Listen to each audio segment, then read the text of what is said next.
Hello, this is Carsten Ley from Asia PMO with a new episode of Transform Your Organization. Today we have our guest, Galen Low, the Digital Project Manager. Hello, Galen. How are you? Hello, I'm well. Thanks for having me. Hi, great. Thanks for having me last time on your podcast. Highly recommended too. Can you introduce yourself to our guests quickly? Sure. I'm Galen. I am the co-founder of an organization called the Digital Project Manager. We're a knowledge sharing organization that helps project professionals get skilled, confident, and connected so that they can successfully deliver complex digital projects in the modern age. Okay, so complex digital projects. I saw that today we speak a little bit more about digital transformation, which is probably one Mhm. of the most complex one which there is. So how do you see that? Yes, I agree. And that's exactly where I was going with it is that, listen, digital transformation doesn't have to be complex, but it can get complex pretty quickly. And honestly, when we were starting out, when we were looking around at the project management world, we didn't see as much that was specific to what we were doing in terms of projects that revolved around people, pixels, and code. We were all shooting from the hip, trying to figure it out as we went. And we decided, you know what, that was really complicated. It was painful. And we'd rather folks not do that every time for generations. We were like 20 years on from when I started. We're hearing a lot of the same stories. And I think it's a combination of understanding the complexities of digital technology as well as understanding the mechanics of projects and project management. You don't have to be an expert in digital technology. I'm not saying that my folks all know how to code, but there is a sensibility about how technology rolls out and the impact that it has. And yeah, it can get complex for sure. Yeah, and I think the term says it already because on the one hand you have digital people, on the other hand you have transformation people, which probably are Hmm. more business people, and they normally don't get along. And then you even have something very mean, which is the customer who neither understands digital nor business and doesn't really care about it and just Hmm. wants a solution, no matter how you call it, right? Yeah. Exactly, exactly. So when we look a little bit, and I know you come more also more from a project management background, right? Let's speak today a little bit about we have a digital transformation coming up. How do we get our people ready for that? What skills do we need there? Hmm. Oh, that's an amazing question. Let me back up a little bit and say Sure. my background's in project management, a little bit of business development. Don't blame me. And then I went into a few leadership roles within smaller agencies, and obviously my current capacity. I do sort of have this higher level view on the business, not just projects, but up from projects into sort of business strategy in terms of like staffing and skills and the overall approach for the business. Let me come back to your question then. So you said, what kind of skills do we need to develop? And I'm going to circle back to, I'm going to circle the wagons to my regular wagons, which is digital, right? Digital fluency, data fluency, and then I'm biased, but I would say definitely project management to kind of get things done.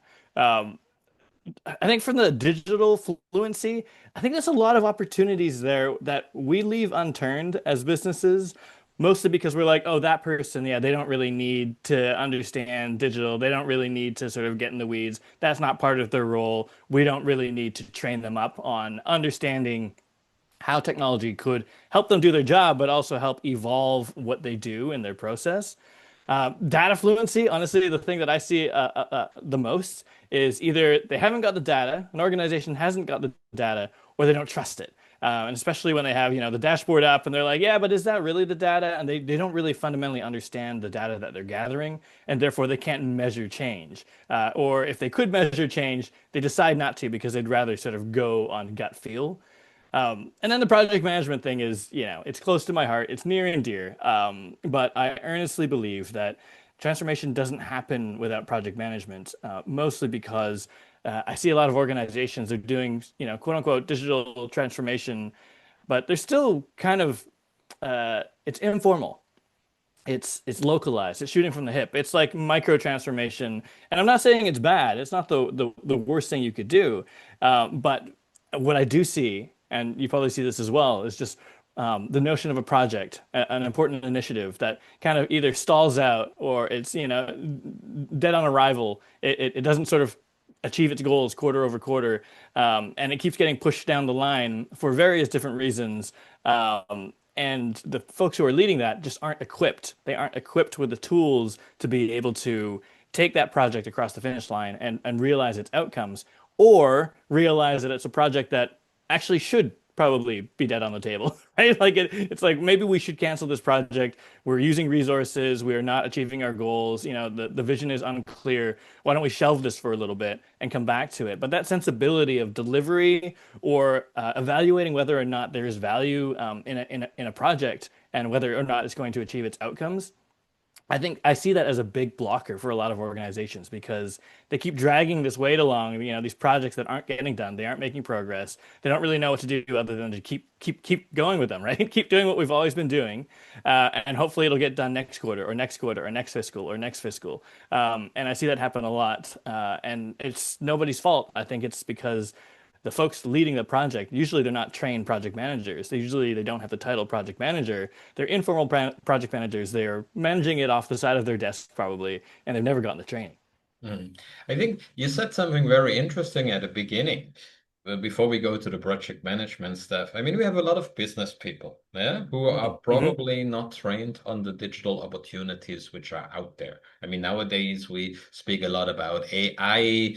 I have a lot of business friends, they haven't tried AI yet. The company haven't bought a course for them. They don't have any use cases. Why should they do, Hmm. right? So, and then we have this siloed ID department and maybe the programmers where you also have the tech wizards, but they don't come together, right? I mean, this Hmm. is a problem. So you have business people who understand maybe the customer better than the tech people. I'm sorry to say that. I know. Maybe it's getting better, but you have the business people, right? They understand the customer, they understand the product and so on. But we don't expose them to tech knowledge, right? Before we Hmm. go in the project management part. How would you do that? How do you see a possibility there? I mean, I think there's so much education out there right now that there's very little excuses for organizations not to sort of create that bridge. But before I even go there, in terms of formal training, like I think you raised a really good point about there's sometimes these silos, silos of understanding, silos of capability, and really what that needs is translation. And I would say that in a lot of cases, in a project-based scenario, the best translator is sometimes the project manager, the project leader, the person who's kind of standing in between the business and the tech and other stakeholders, usually at a sort of whatever, a 500-foot view, understanding how things are working together. And part of the role is to translate, what the impact or value is of any given thing and why we need to do this or why we shouldn't do this. And sort of there is this educational role. Mm. So Zooming out, it's part of the project manager role, right? I think it is. I mean, That we educate both worlds, that we probably educate the tech world more on the business side and the customer and on the business outcome, and we educate the business side more on the tech opportunities, right? yeah, exactly, exactly. Yes. And then, I mean, zooming out of a project-based scenario, like I think there's massive opportunities to have, especially around AI, maybe a bit of like a community of practice, like internally or externally, but it's just getting these groups together, the business side and the tech side and coming together around something to sort of discuss and share sensibilities. I think AI is a great opportunity to do that because it's new, people may say that they're experts, but no one's quite an expert yet. The technology is changing really, really fast, and it's thought provoking. If nothing else, it's thought provoking to be able to say, okay, listen, what does this mean for our customers? How can we be doing business more efficiently? What does this mean for our tech stack? How can we be smarter? Could this result in personalization? Could this result in, greater efficiencies? Could this result in more real-time data? And why? Why is that important? And I have experienced what you're talking about. I've been lucky to work with a lot of teams that have cross sensibility, but a lot of the cross-functional teams I've worked with, they almost want that silo. It's like a comfort blanket. It's like I understand technical architecture. I understand back-end development. I understand UX UI design. And you tell me what to do, and I'll do it. Um, and I think the crossover being like, okay, but why, right? Like, what is the goal we're trying to achieve, and why is that important? And a lot of it, digital transformation. The projects I've worked on, the initiatives that I've worked on, Yeah, it's about like efficiency, right? It's very vague. It's like, okay, well, how can we do more with less time or less people, or how can we automate something?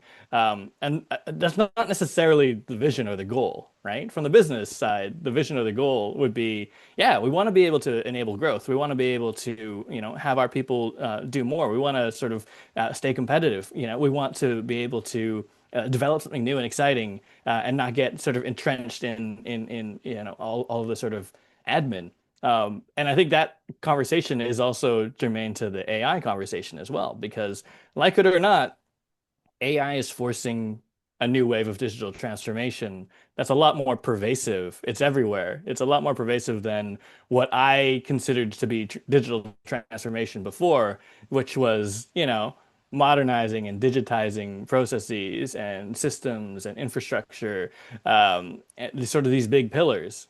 But AI is going to be everywhere. So, to circle back, I'd say AI is a great opportunity to create a community of practice to talk about how it's transforming the way we're working and to share sensibilities about why that's important to the customer and to the business, and what it means, what the implications are on the technology side, on the design side. I mean, I like the idea of the community of practice, which is maybe something regular outside of projects where people create an exchange in the company, if I understand you right, right? But Hmm. maybe it could be now to really kill PMI and Agile. Maybe the first phase of a project is not planning anymore or outcome related and objective definition. Maybe it's just that they all sit together, the entire project team or who is interested to brainstorm and to Hmm. exchange. Maybe we need 1 or 2 weeks exchange phase without any crazy targets, without any stakeholders pressuring us what we have to do. I don't know. What do you think about it? I absolutely like. I'm a huge fan of that. I think, change is a funny thing. The people that you need involved in change, like you kind of need to have this sort of high level champion or high level champions. And then you need to have the tactical change agents. But it's quite specific because I bet you some of the folks listening are like, yeah, okay, so you want to sit around and just like kumbaya and talk about ideas for 2 weeks instead of actually, doing any work. And I've seen that happen, and that's not what I'm saying. I've definitely seen the wrong mix of people just spewing ideas that have zero value to the business or are just not feasible to accomplish. Um, I would say the high level champions. They're the folks who can like rally support. They're the folks who can like rally investment and resources. They're usually in an elevated position, but I'm not saying C-suite. It could be, at a department head level. Um, and their role is to kind of like help cast a vision, not the solution, but like what does success look like, right? What are the desired outcomes? And ideally, they're not like prescriptive people because I've seen that happen too, right? C-suite comes in, they're like, here's exactly how I want to have it done. Here's your idea. I gave it to you. Figure it out. That's not exactly the same. But these high-level champions, their goal should be to be leaders, not micromanagers, and probably not like the tinkerers who want to like do it themselves because it's exciting. AI is bringing that out a lot. I see a lot of executives who want to vibe code, so they're going to vibe code, but it probably isn't the best use of their time when they have a team that can probably code or vibe code. The other side is the tactical agents, and I think the tactical agents are usually folks who are a bit closer to the work. They understand how the sausage is made, but they also like have a pretty firm grasp of the bigger picture. So they've like decided, they've made that decision to not stay in their silo and not say, okay, that's not my problem. Profitability is not my problem, right? Staffing is not my problem. Operational strategy is not my problem. They've kind of zoomed out a little bit. So they understand it, they speak the language, and they kind of care. And they're the kind of person who has ideas, is good at their job, but also somebody who can like earn trust through storytelling, I guess I would say, like in a way that people kind of understand what they're saying in a language that people understand, I guess I should say. Usually they're like sort of likable people, they're capable, and they have ideas for transforming the work, not just augmenting it or automating it, but they kind of want to like rethink the way a job is done to achieve a goal. When you put that mix of people together, like high level champions and some like tactical change agents, like that's where the magic happens. That's where it stops becoming a bunch of people in a room, just writing ideas on a whiteboard and hoping for the best, and it becomes a sort of more connected, de-siloed idea that can become a strategy. And I think that's the main thing, that it's not just, wow, what a great idea. The technology allows this. We should do it. I see that a lot. It connects it to the why, right? Why is that important? And then how are we going to get there? How are we going to edge out the competition? How are we going to get everyone on board? And how are we going to measure, right? Coming back to that data fluency thing, like how are we going to do something and measure change iteratively, right? To your point, maybe it's not like the big sort of waterfall project where the first stage is deep, deep planning. Maybe like I know some organizations they only have like projects that are 7 weeks, like 7, 8 weeks at a time, just to kind of get to a result, start measuring, and I guess fits within a quarter. But knowing that things are changing so fast that you couldn't plan. Yes, there's like the agile folks as well, like, maybe 2 week, 4 week sprints. I get that as well. But I like the idea that you can have a loose plan, an adaptable plan that you come together about knowing it's going to change and not sort of overpromising around the plan, but having a roadmap to get to where you need to get to in shorter increments that are still connected to the business and the business goals and measuring those goals. Yeah, and you said at the beginning also that once we know what we want or we have some ideas and maybe the stakeholders also approve the strategy or some of the targets or some of the ideas we had, um, we need a project manager, right? And the project manager previously was, like you said, more the translator, a lot of coordination, communication. But now you said something very interesting that we need outcome skills, somebody who Mm. drives outcomes. And like you said, companies, customers are very impatient. There's no such thing anymore like a 2 or 5 year project. It's now down to 4 weeks, 7 weeks, 1 quarter. Yeah. And that's it. Mhm. Okay. So we need these outcome skills and bringing it together and reminding, maybe even pushing the teams on outcome rather just tinkering. So where Mhm. does the skill come from? How do we develop that nowadays? It's that's a really good question. And I will say, like, from a project management standpoint, it's a relatively new concept. A lot of folks are like, okay, project management means delivering on time, on budget, within scope, job done. And there's been a broader culture shift, especially coming from folks like the Project Management Institute, PMI, where it is more about outcomes and driving outcomes. But I think where a lot of folks get stuck is that some of us project managers, we're guns for hire, we're in and out. As soon as the project ends, we find another one, or we're put on another one, or we move on. And as a result, a lot of folks in my community are like, well, we're not around. We're not around to measure and see if there was the right impact or not. How could that possibly be how we're measured, right? And I think that's a bit of a, it's a very good point, and it's a good it's a good conversation to have, I guess. Like, how much can an individual, usually at the middle level, with no formal authority over the teams that they are orchestrating or managing, how can they sort of be responsible for impact and outcomes? But overall, I would say this. I would say it is the role now of the project leader to understand the outcome and hold everyone accountable in that direction. Whether or not they're around to measure it, 2 quarters after the launch, it's not always possible. But I think being able to keep everyone focused on what the result is, not what we're delivering, not the output, but to your point, the outcome, the business outcome of, what does success look like? Like, what will it look like? What are we able to do once we finish this project? What does it unlock? And why is that important? And really just being the champion of that vision, not the box ticking, because I see that a lot. Well, we got to deliver this deliverable. So, like, let's just get it done. Put it through ChatGPT and then I'll send it, like, just let's be done with it. I think that's not good enough anymore. I think it needs to be somebody making sure that the tasks, that the activities actually do have something to do with the outcome and add value towards the outcome. Hmm. That's Yeah. pretty abstract, but I mean, maybe we can go through some No, examples. I understand it.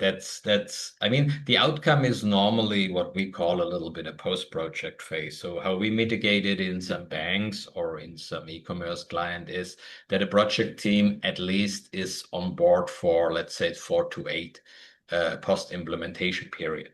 So you Hmm. measure the first customer feedback, you measure the first feedback from the users, you measure if the process is working. So you're not directly on the launch milestone of the project. So this is one thing. The other thing is also you can phase people out, right? I mean, this is a Mm-hmm. little bit of budget thing. Project managers, maybe not so long, but people inside the project team, they are normally phased out in the handover period, right? So Hmm. it's not only that there is a hard cut. Right.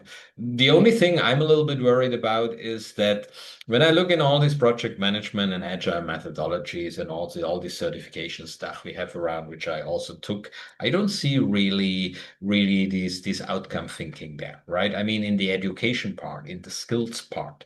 So if I'm a normal manager in a department which runs by KPIs, right? I mean, just sales numbers or finance numbers, right? How do I suddenly how will I suddenly be able to get real outcome of a project, of a new implementation, or something much more complex? How do you see that? I mean, it's a good question, and I think my zoomed out answer is that like being able to talk in terms of outcomes and see things in terms of outcomes, like it is a skill. It sounds easy, but it's not as easy as it looks.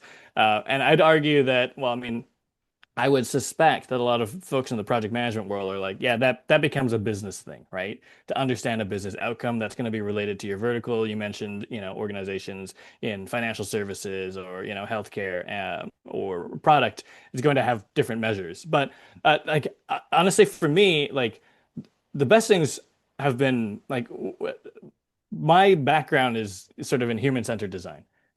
We are for the user.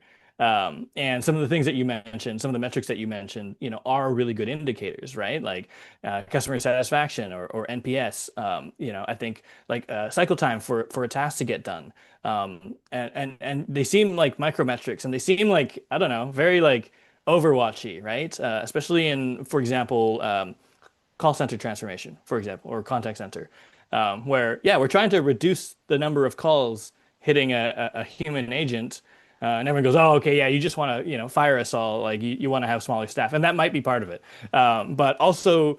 Are we delivering service to the customer in a way that meets their need? Maybe they didn't want to talk to an agent. I'm that person, right? Like I'm like, please, tell me like what form or chatbot to go to ask my question so that I don't really have to have this like conversation that usually stretches over like 15 minutes because I know that agent is taking 4 to 7 chats or calls at the same time. And it's not a very good experience for me, right? And so when you kind of zoom out and you go, okay, well, what are we trying to do? We're trying to create a better user experience. We're trying to, yes, retain a customer. And yes, we are trying to be competitive, but also we're trying to deliver value. And how do we measure the value that we're delivering? And it might be a accumulation of like different metrics, right? Like I think contact center is a really interesting one for me, to be honest, because it's like we want things to be efficient. We want people to do the things that they love, to be able to take pride in their job, right? As a contact center agent, to deliver value to the business. And yeah, that means not getting stuck on the phone for too long. And that means not trying to do too much all at the same time and do all of those things poorly. It means having other channels available for our customers to self-serve, to be able to choose the experience they want and to cross that experience over so that if they do decide to pick up the phone and call, then we already know we don't have to waste any time knowing where they've been before. We're able to sort of continue the experience, not start a new one. And I think like then you're talking about things like, okay, yeah, call time or, call length. And like, did we manage to sort of solve the problem during that call?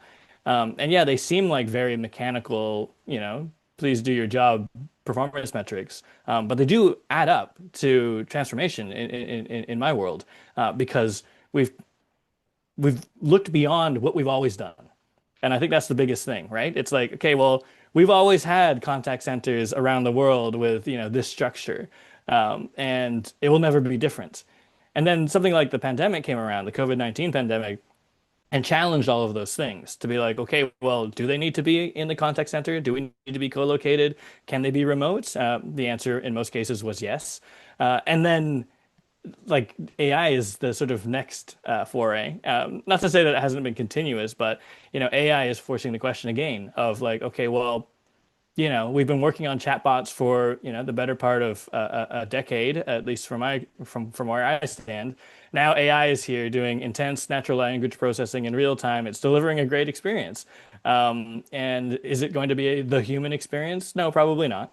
But can it be part of the conversation? Can it be part of the chain? Can it be part of the experience? Absolutely. With the right sort of thoughts, you have that community of practice of like, how might we leverage this technology, this channel to kind of stitch things together. We noticed in our data that more people are coming to our website, less people are calling. Okay, what can we do there? How can we serve that? And just not being satisfied with status quo, I think that's the most interesting bit about the transformation thing. And I think it's the most interesting bit that gives meaning to some of the metrics that you might be tracking. And I think a very, very interesting thought at the end of our podcast would be that when you have a project, even it's only 7 or 8 weeks long, you can already start to work on the different matrices from week one. You don't have to, Hmm. like in an old style waterfall project, wait until week 8 or week 12 or 6 months to measure are you successful or not. So you could immediately see with the first implementation, with the first coding, with the first new tools, if you shorten the calls, if customers are more happy about, if they're unhappy and you have to do something differently. So I think what you mentioned is very important to measure as early as possible during the project, right? And as Hmm. early as Hmm. possible, have this outcome measurement drive inside. Yeah, great. Absolutely. Yeah, I think that Absolutely. makes very sense. Okay, okay, And Galen. Yeah, to yeah, put in a quick plug there, yeah. we do have a course. It's called Mastering Digital Project Management. It's exactly that. It's knowing that we are in a digital project. We're working in people, pixels, and code. We can measure things as we go, and we can start that conversation very early. Yeah, if your listeners are interested, check it out. Sure, sure. We Digitalprojectmanagement.com. will add your link into the um into the recording. Yeah, no problem. Perfect. Perfect. Yeah. Thank you very much. Thank you for being here. Thanks, Thank Galen. you for having me. I really Yeah. appreciate it, Carsten. So this was another episode of Asia PMO, Transform Your Organization, today about how to develop the right skills for digital transformation. Thank you very much.